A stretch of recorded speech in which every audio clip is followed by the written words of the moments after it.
Assalamualaikum warahmatullahi wabarakatuh. Di sini kami dari kelompok 5 akan menjelaskan atau mempresentasikan mengenai sistem informasi manajemen sumber daya manusia. Pertama-tama perkenalkan anggota kelompok kami. Yang pertama yaitu Silvi Khoturnada dengan NIM 35, Uswatun Hasanah dengan NIM 36, Faidatul Nur Afifah dengan NIM 37, dan saya sendiri Amir Rizky Rahmawati dengan NIM 38. Baik, pertama-tama saya akan menjelaskan mengenai pengertian sistem informasi manajemen sumber daya manusia. Sistem informasi manajemen sumber daya manusia ini merupakan serangkaian proses yang mencakup pada pengumpulan bahan, peringkasan, dan penganalisaan data yang berhubungan erat dengan manajemen sumber daya manusia dan perencanaan sumber daya manusia. Dalam hal ini, aktivitas-aktivitas seperti rekrutmen, seleksi pelatihan dan pengembangan, manajer karir, kompensasi, dan hubungan karyawan juga menuntut informasi yang tepat waktu dan akurat dalam pengambilan keputusan-keputusan.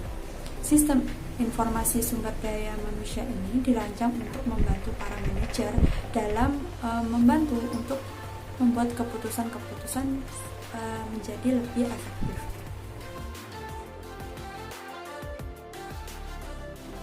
Baik, selanjutnya saya akan menjelaskan mengenai kegunaan sistem informasi manajemen sumber daya manusia. Sistem informasi manajemen sumber daya manusia ini sangat dibutuhkan karena dalam mengelola departemen sumber daya manusia diharuskan seefisien dan seefektif mungkin sehingga semua persoalan ketenagakerjaan dapat dirancang sebaik mungkin dan keputusan strategik di bidang tenaga kerja dapat dijalankan tanpa merugikan pihak-pihak yang terkait. Kegunaan sistem informasi manajemen sumber daya manusia ini yaitu yang pertama, perencanaan dan analisis keberadaan sumber daya manusia dan struktur organisasi yang ada. Yang kedua, merencanakan serta mengembangkan sumber daya manusia. Yang ketiga, yaitu menetapkan kebijakan kompensasi yang benefit. Yang keempat, yaitu merancang penempatan tenaga kerja. Yang kelima, yaitu menetapkan program kesehatan, keselamatan kerja, dan keamanan kerja. Yang terakhir yaitu yang keenam, yaitu merencanakan program-program dengan serikat kerja. Baik, selanjutnya saya akan menjelaskan mengenai manfaat sistem informasi manajemen sumber daya manusia. Yang pertama yaitu memeriksa kapabilitas karyawan. Dalam hal ini, memeriksa kapabilitas karyawan-karyawan saat ini guna untuk mengisi kekosongan yang diproyeksikan di dalam suatu perusahaan. Yang kedua yaitu menyoroti posisi para pemegang jabatan. Dalam menyoroti posisi-posisi pemegang jabatan diperkirakan akan dipromosikan serta akan disesuaikan dengan passion atau akan diberhentikan. Yang ketiga yaitu menggambarkan pekerjaan yang spesifik. Menggambarkan pekerjaan-pekerjaan yang spesifik atau kelas-kelas pekerjaan yang mempunyai tingkat perputaran, pemecatan, ketidakhadiran, kinerja, dan masalah tinggi yang melebihi kadar normal.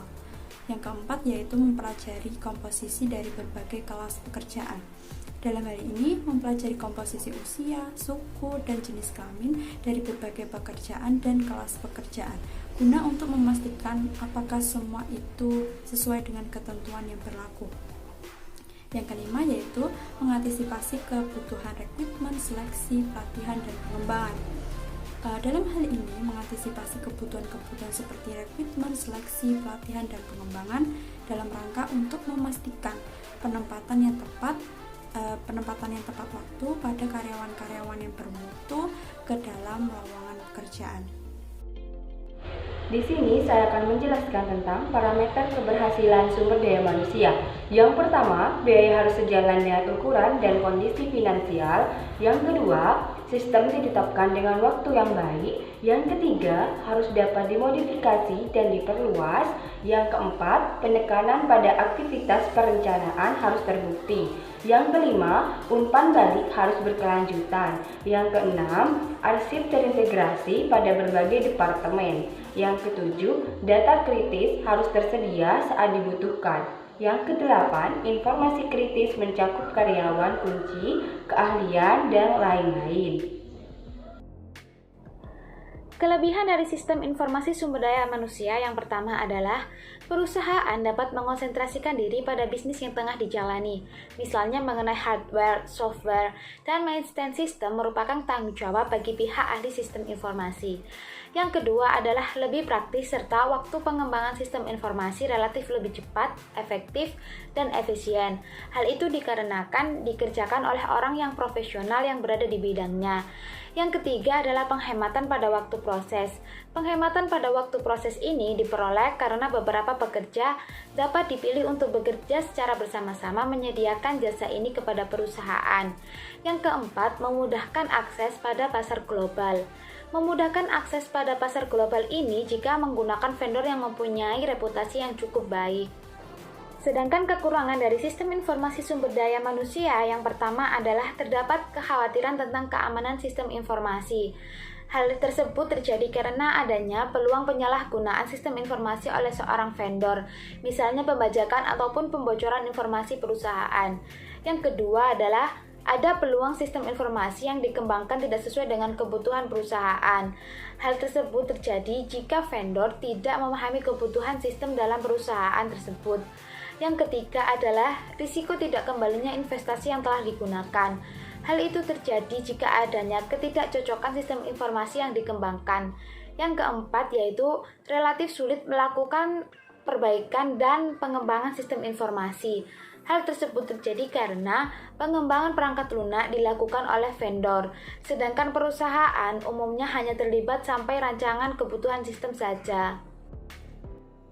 Yang selanjutnya adalah komponen sistem informasi sumber daya manusia atau bisa disingkat SISDM. Ada juga yang menyebutnya sebagai HRIS atau Human Resource Information System.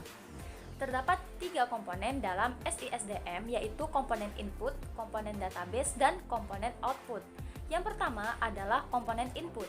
Komponen input terdiri dari 3 bagian, 2 bagian untuk mendapatkan data internal dan 1 bagian untuk mendapatkan data eksternal. Untuk sumber data internal, ini ada 2, yaitu SIA dan penelitian sumber daya manusia.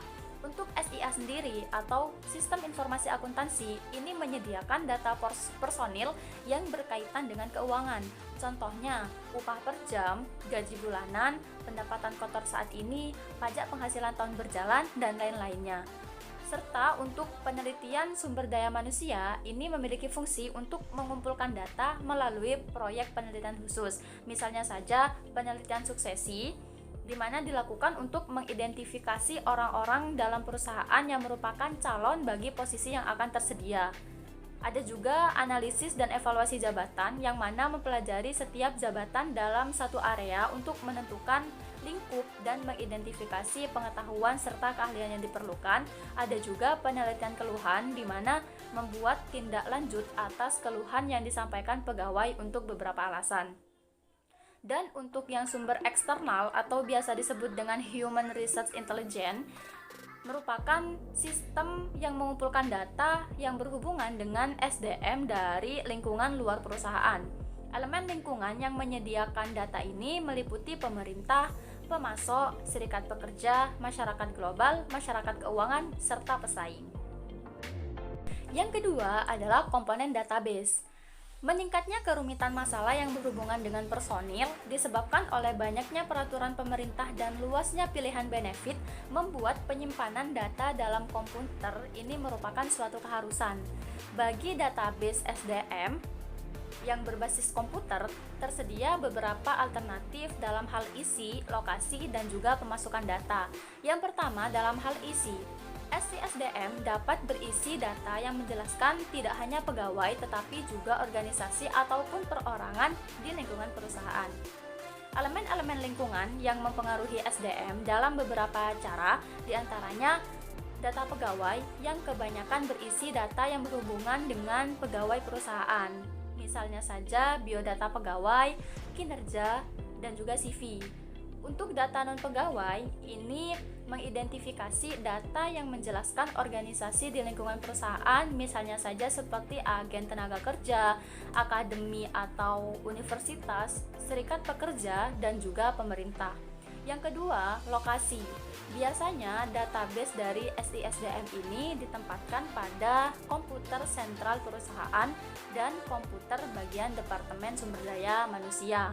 Namun, seiring dengan perkembangan teknologi, saat ini semua komponen perusahaan terhubung melalui LAN sehingga semuanya dapat mengakses. Yang ketiga, pemasukan data. Data yang dimasukkan dalam SISDM biasanya berasal atau dimasukkan oleh non-manager dalam SDM, diikuti oleh non-manager di luar SDM, manajer dalam SDM, dan manajemen di luar SDM. Di sini saya akan menjelaskan tentang subsistem output sumber daya manusia. Model sistem informasi sumber daya manusia meliputi 5 subsistem output antara lain. Yang pertama, subsistem perencanaan angkatan kerja. Subsistem ini meliputi semua kegiatan yang memungkinkan manajemen untuk mengidentifikasi kebutuhan pegawai di masa datang, seperti pembuatan bagan organisasi, peramalan gaji, analisis, atau evaluasi jabatan. Yang kedua, subsistem perekrutan. Subsistem ini mengidentifikasi 2 aplikasi perekrutan, yaitu penelusuran pelamaran dan pencarian internet. Subsistem perekrutan merupakan informasi-informasi yang dibutuhkan untuk pengadaan tenaga kerja secara eksternal maupun internal. Informasi-informasi ini diantaranya adalah informasi pasar tenaga kerja, penjadwalan wawancara, perekrutan, dan analisis rekrutmen. Yang ketiga, subsistem manajemen angkatan kerja. Subsistem ini merupakan informasi-informasi yang dibutuhkan untuk mengelola sumber daya manusia di dalam organisasi, meliputi penilaian kerja, pendidikan dan pelatihan, pengendalian posisi, realokasi, keahlian atau kompetisi, suksesi, dan pendisiplinan. Yang keempat, subsistem kompensasi. Mendeskripsikan segala bentuk informasi yang berkaitan dengan balas jasa terhadap apa yang telah dikerjakan oleh karyawan, meliputi peningkatan penghargaan, gaji, kompensasi eksekutif, intensif, bonus kehadiran. Yang kelima, subsistem benefit. Subsistem benefit ini seperti berapa besar pensiun yang diperoleh seorang karyawan dan masa kerjanya. Subsistem benefit meliputi benefit yang diterima oleh karyawan. Benefit berbeda dengan kompensasi. Kompensasi lebih ke intensif yang dihubungkan dengan kinerja karyawannya. Sedangkan benefit lebih ke manfaat tambahan yang diterima karyawan seperti dana pensiun. Demikian penjelasan yang dapat kami sampaikan. Kurang dan lebihnya kami mohon maaf. Terima kasih atas perhatiannya. Semoga bermanfaat. Wassalamualaikum warahmatullahi wabarakatuh.